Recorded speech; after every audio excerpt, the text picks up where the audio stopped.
Baik, selamat sore semuanya. Hari ini kita akan melihat pertemuan ke-9 dari mata kuliah Hongyaku dan Suyaku. Mohon maaf, dasar-dasar penerjemahan ya. Hongyaku, Suyaku, Nyumong. Jadi topik kita pada hari ini, pertemuan ke-9 adalah masih prosedur penerjemahan. Kita akan melihat dua prosedur. Yang pertama adalah penerjemahan deskriptif dan yang kedua penerjemahan fungsional. Apa itu penerjemahan deskriptif? Penerjemahan deskriptif istilah dalam bahasa Inggrisnya disebut dengan ini, descriptive terms. Dia merupakan penerjemahan yang memberikan uraian secara deskriptif atas suatu istilah atau ungkapan yang belum ada padanannya dalam bahasa sasaran. Jadi kata kuncinya di sini adalah ada pemberian uraian secara deskriptif. Istilah tersebut belum ada dalam bahasa sasaran. Ini menurut Newmark tahun 1988 dan menurut Hood atau Benny Hood tahun 2005. Langsung saja kita lihat contoh-contohnya. Nah, misalnya ada Midodareni. Mungkin yang dari budaya Jawa, Anda tahu ada Midodareni. Bagaimana menerjemahkan Midodareni dalam bahasa Inggris misalnya. Nah, ini di sini diberikan contoh. Apabila kita menggunakan prosedur penerjemahan deskriptif, maka hasil terjemahannya akan menjadi seperti ini. Sekali lagi, deskriptif adalah memberikan deskripsi ya. Jadi kan memberikan deskripsi atau uraian suatu istilah atau ungkapan yang belum ada padanannya dalam bahasa sasaran. Sehingga Midodareni, an event in the evening before the wedding. Jadi sebelum pernikahan, malam sebelum pernikahan ya. When the future bride has shower. Nah, ini seperti apa contoh nyatanya? Mungkin kita bisa lihat artikelnya di sini ya. Ini kalau kita coba cari di Google, rangkaian upacara adat Jawa sebelum melaksanakan pernikahan, malam pengarip-arip, malam terakhir masa lajang bagi kedua mempelai, seperti itu. Kemudian ada artikel yang lain juga mengatakan, Midodareni berasal dari bahasa Jawa, bidodari atau bidadari. Ada bidadari yang turun dari kayangan untuk menyambangi kediaman calon pengantin wanita. Ya, jadi bidadari ini memberikan wahyu sehingga mempercantik dan menyempurnakan calon pengantin wanita. Nah, mungkin tadi Anda melihat ada kata shower ya. Apaan itu? Nah, ini sebenarnya ya ini. Biasanya dilakukan pada malam hari sesudah prosesi siraman. Ya. Midodareni biasanya dilakukan pada malam hari sesudah prosesi siraman. Makanya muncul ini. When the future bride has shower. Bride itu dalam bahasa Inggris adalah mempelai wanita ya. Karena kalau yang pria kan ada istilahnya yaitu groom. Bride and groom gitu ya. Malam hari, nah ini dia. Ada eveningnya di sini. Seperti itu. Jadi ini adalah penerjemahan menggunakan prosedur penerjemahan deskriptif. Jadi diuraikan seperti apa itu. Kita lihat contoh yang lain. The Siamese usually have points in some part of their body. The Siamese usually have points in some part of their body. Siamese, ini kalau masih Anda ingat, prosedur apa namanya ini? Yang menambahkan kata kucing untuk menjelaskan Siamese ini kita bicara tentang kucing. Ini adalah di pertemuan yang sebelumnya ya. Mungkin kalau Anda masih ingat silakan dilihat apa nama prosedur itu. Nah, kita fokusnya sekarang di ini, point. Have points. Points ini apaan gitu. Nah, di sini ada uraian deskriptifnya. Apa itu poin? Warna lebih gelap pada ujung. Seperti itu. Oke. Contoh yang lain. Ada istilah Oktoberfest ya. Di Jerman ada istilah Oktoberfest. Apakah Oktoberfest itu? Kalau kita lihat hasil dari penerapan prosedur penerjemahan deskriptif adalah seperti ini. Festival bir pada musim gugur. Ya, jadi kalau di bulan Oktober itu sudah masuk musim gugur, festival yang dilakukan adalah minum bir ya, di negara Jerman. Silakan nanti Anda lihat atau cari tahu berita tentang ini. Yang tadi, oke. Contoh yang lain, ini misalnya ada bahasa Rusia, Maslenitsa.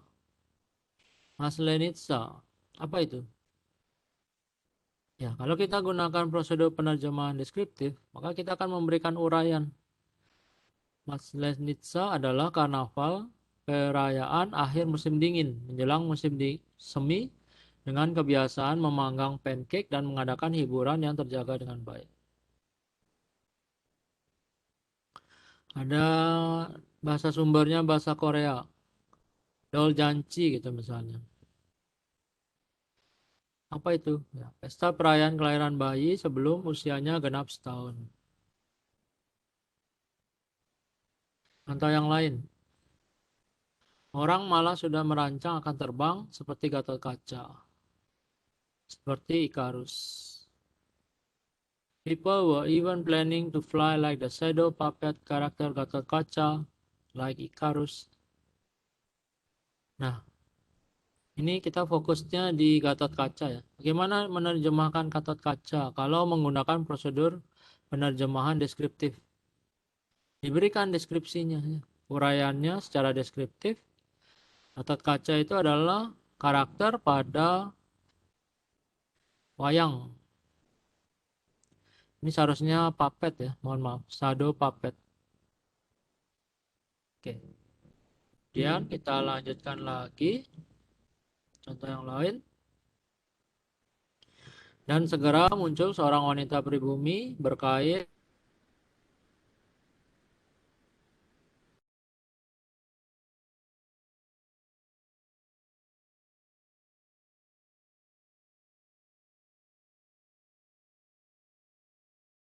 seperti dia ada safety ini sebenarnya mohon maaf ini. Bagaimana apabila kita terjemahkan menggunakan prosedur penerjemahan deskriptif? Kain yang di sini apa yang dimaksud? Ya, ini tradisional Javanese wrap skirt. Bukan hanya kain clothes gitu saja, bukan, tapi kita jelaskan kain yang dimaksud adalah ini tradisional Javanese wrap skirt. Seperti itu. Terjemahan untuk pribumi, native woman ya. Wanita pribumi, native ya. Tapi kita tidak fokus ke sana. Kita fokus yang di kainnya ini. Oke. Baik, semoga dapat dipahami untuk penerjemahan deskriptif. Sekarang kalau kita menggunakan penerjemahan fungsional atau dalam istilah bahasa Inggrisnya adalah functional term. Pertama kita lihat dulu definisinya. Penerjemahan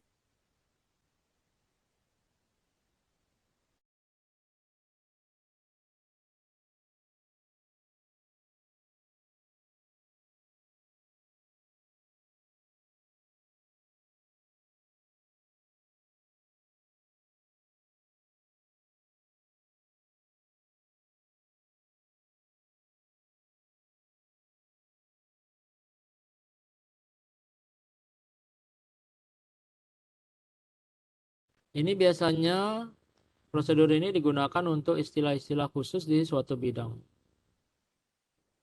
Kemudian fokusnya pada fungsi suatu objek. Kalau dibandingkan dengan deskriptif yang tadi, deskriptif itu fokusnya pada penjelasan fisik atau karakteristik dari objek tersebut. Nah, di sini ada contoh perbandingan ya. Kalau misalnya kita mau mendeskripsikan sebuah kursi, maka kursi itu nanti kita bisa deskripsikan kursi itu terbuat dari kayu, 4 kaki, 2 tangan gitu misalnya.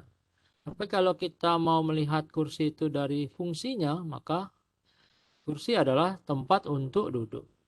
Seperti itu. Ini bedanya fungsional dan deskriptif.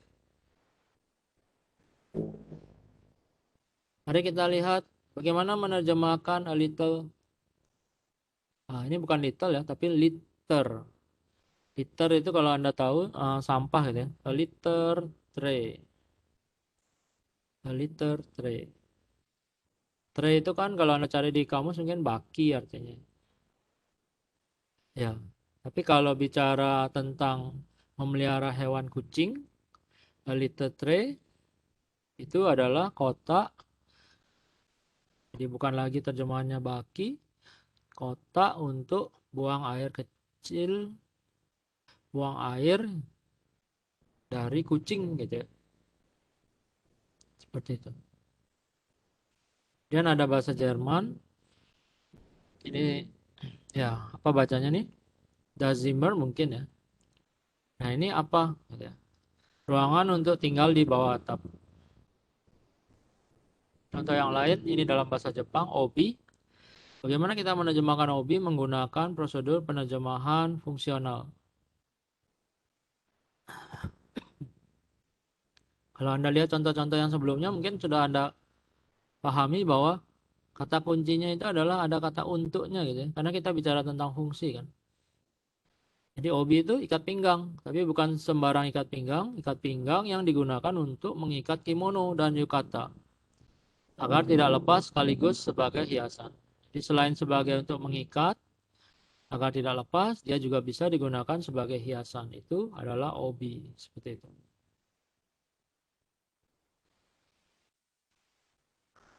Baik, mungkin itu saja eh, penjelasan dari kedua prosedur yang kita bahas di pertemuan ke-9 hari ini.